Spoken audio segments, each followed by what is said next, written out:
Hello everyone, welcome to our channel, The Biblical Story of Creation. We have already discussed the creative day and its relation with time in Genesis 1, and more recently, we talked about the common day and its relation with death in time we live. Today we will talk about the Cultic day and its relation with life under Mosaic law. As we have seen, the use of the Cartesian plane allows us to divide and refer the narratives in the first 5 biblical books in conformity with the reference structure identified in the set of Mosaic law tests. The plane is obtained with the crossing of 2 perpendicular axes, divided by the first sin, resulting in distinct quadrants. The vertical axis y, pointing upwards, indicates divine proximity and favor, and downwards removal and disfavor. The horizontal axis x on the left side develops in time before sin, and to the right it refers to time after sin. The blue quadrant is marked by sanctity in Genesis 1 and 2, narrated before sin. The red quadrant is characterized by loss of sanctity, starting after sin, and finally, the purple quadrant points to the return to sanctity, offered in the fulfillment of the law, from Egypt Exodus on, which we have called the creation system in blue, the decreation system in red, and the instruction system in purple. Very well. After sin and death, loss of sanctity, paradise in God's presence, expulsion, the term sanctity won't be used in Genesis any longer. On the other hand, words such as saint, sanctity, and sanctuary will be cited around 250 times in the other books of Moses, more than 50 times in Exodus, more than 80 times in Leviticus, 60 times in Numbers, and 11 in Deuteronomy, so to normalize the relation established between God and Israel, as can be summarized in the citation of Leviticus 11:45. For I am the Lord that bringeth you up out of the land of Egypt, to be your God. Ye shall therefore be holy, for I am holy. And in considering again the condition of holiness, the law distinguishes it from other conditions incompatible with it, as found in Leviticus 10:10, to make a distinction between the holy and the profane, and between the filthy and the clean, further establishing that holy things are not to be profaned, as described in Numbers 18:32, and ye shall not profane the holy things of the children of Israel, lest ye die. And among the impurities it is listed, for example, the death of unclean animals, and also the touching of the carcass of non-unclean animals, as found in Leviticus 11. And whatsoever goes upon his paws, among all manners of beasts that go on all four, those are unclean to you. Whoso toucheth their carcass shall be unclean until the evening. And if any beast of which ye may eat die, he that toucheth the carcass thereof shall be unclean until the evening. This ban of contacting with death, contaminating holiness, also extends to human corpse, as seen in Numbers 19:13. Whosoever toucheth the dead body of a man that is dead, and purified not himself, defiled the tabernacle of the Lord, and that soul shall be cut off from Israel. Because the water of separation was not sprinkled upon him, he shall be unclean. His uncleanness is yet upon him. And in the installation of the sanctuary, the law establishes that the tent of meeting must also be the target of atonement, because it is located in the midst of the impurities of the community, as we find in Leviticus 16:16. And he shall make an atonement for the holy place, because of the uncleanness of the children of Israel, and because of their transgressions in all their sins. And so shall he do for the tabernacle of the congregation, that remaineth among them in the midst of the uncleanness. It also indicates that certain animals are unclean, and even if they are alive, they must not be touched, in order to preserve holiness, as seen in Leviticus 11:26. The carcasses of every beast which divided the hoof, and is not cloven-footed, nor cheweth the cud, are unclean to you. Everyone that toucheth them shall be unclean. Also included in this list of impurities are human diseases, as described in Leviticus 13 and 15. Then the priest shall consider, and behold, if the leprosy has covered all his flesh, he shall pronounce him unclean that had the plague. It is all turned white, he is clean. Speak unto the children of Israel, and say unto them, when any man hath a running issue out of his flesh, because of his issue he is unclean. And even impurities that can affect inanimate objects, verified, for example, on the walls of houses, as described in Leviticus 14:35-36. And he that owneth the house shall come and tell the priest, saying, It seemed to me there is as it were a plague in the house. Then the priest shall command that they empty the house before the priest go into it to see the plague, that all that is in the house be not made unclean, and afterward the priest shall go in to see the house.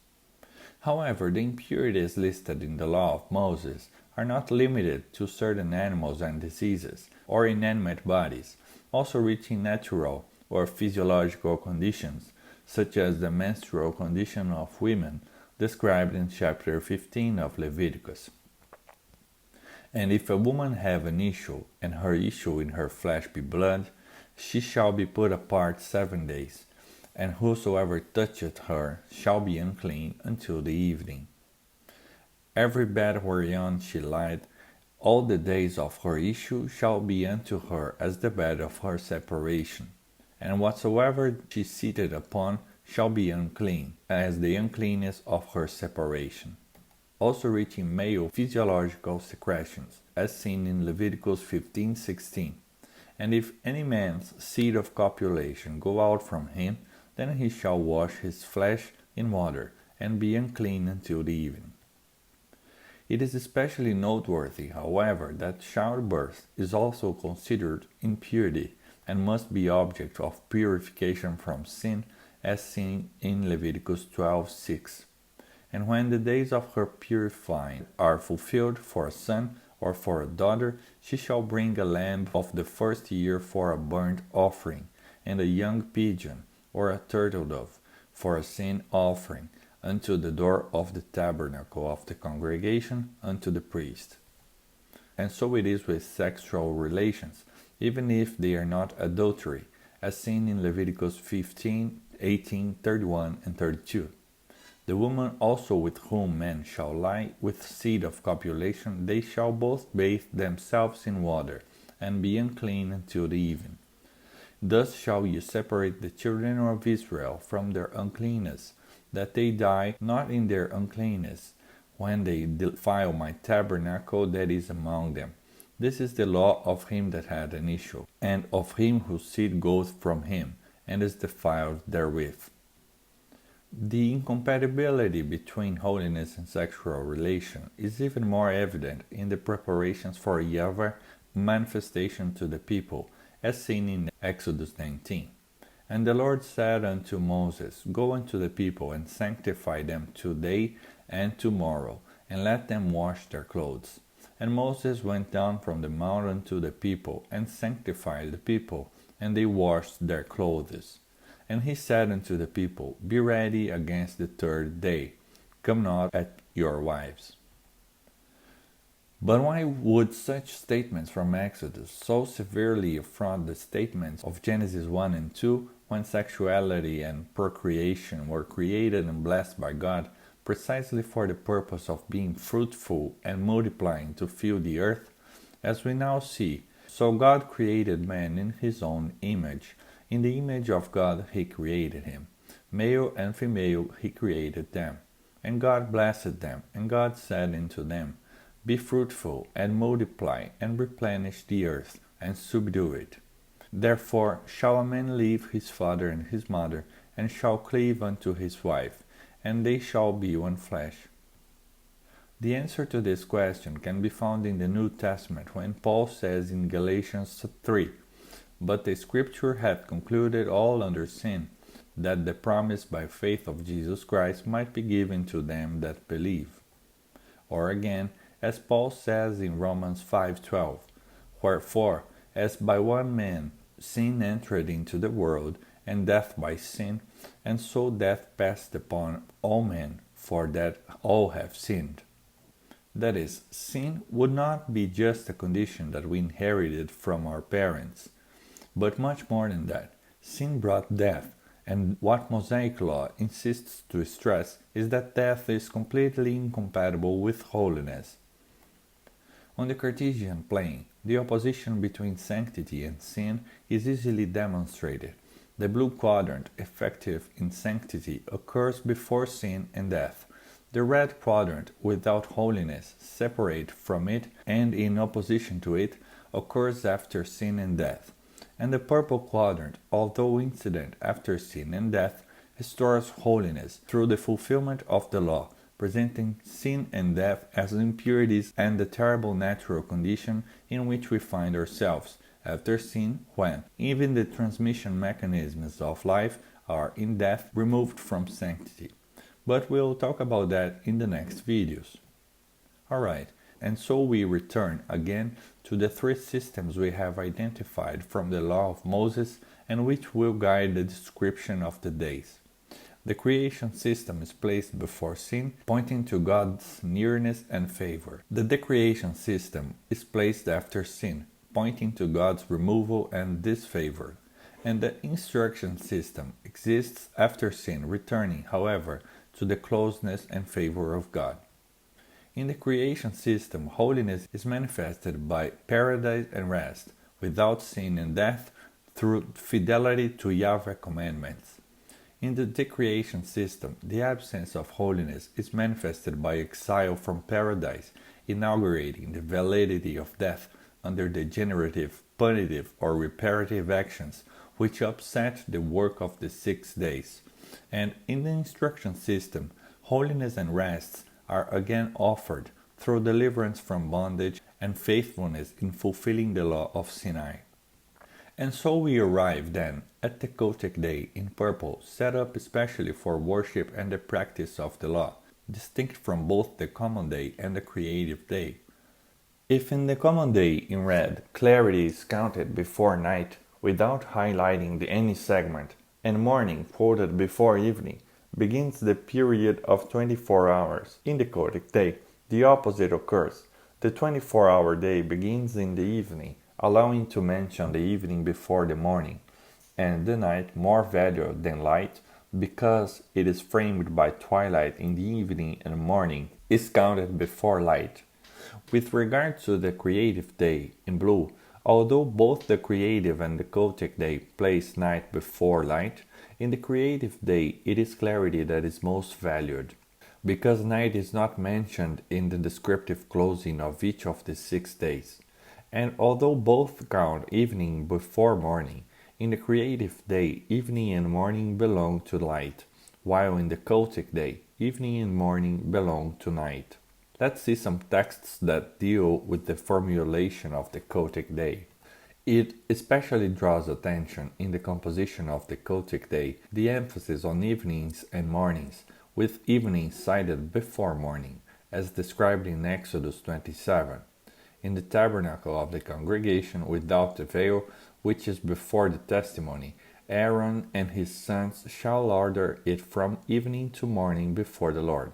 It shall be a statute forever unto their generations on the behalf of the children of Israel. Or in Exodus 16, And the Lord spake unto Moses, saying, I have heard the murmurings of the children of Israel. Speak unto them, saying, At even ye shall eat flesh, and in the morning ye shall be filled with blood, and ye shall know that I am the Lord your God. And it came to pass that at even the quails came up, and covered the camp, and in the morning the dew lay round about the host, valuing the night framed between even and morning, as in Exodus 12. And ye shall keep it up until the 14th day of the same month, and the whole assembly of congregation of Israel shall kill it in the evening. And they shall eat the flesh in that night, roast with fire, and unleavened bread, and with bitter herbs they shall eat it. And ye shall let nothing of it remain unto the morning. and that which remaineth of it until the morning ye shall burn it with fire. Demarcating Saturday for 2 afternoons, as in Leviticus 23:32. It shall be unto you a Sabbath of rest, and ye shall afflict your souls. In the 9th day of the month at even, from even to even, shall ye celebrate your Sabbath, and also the week delimited by 2 afternoons, as in Exodus 12. In the 1st month, on the 14th day of the month at even, ye shall eat unleavened bread, until the 21st day of the month at even. Very well, and so we are done talking about the Cultic day and life in the instruction system. In the next video, we will continue dealing with life under the law of Moses, based on the contributions brought by Darwin in the first edition of The Origin of Species. See you in the next video. If you liked this video, please like and share, subscribe to the channel and activate the bell icon for notifications of new videos. And don't forget to register your comment. God bless us.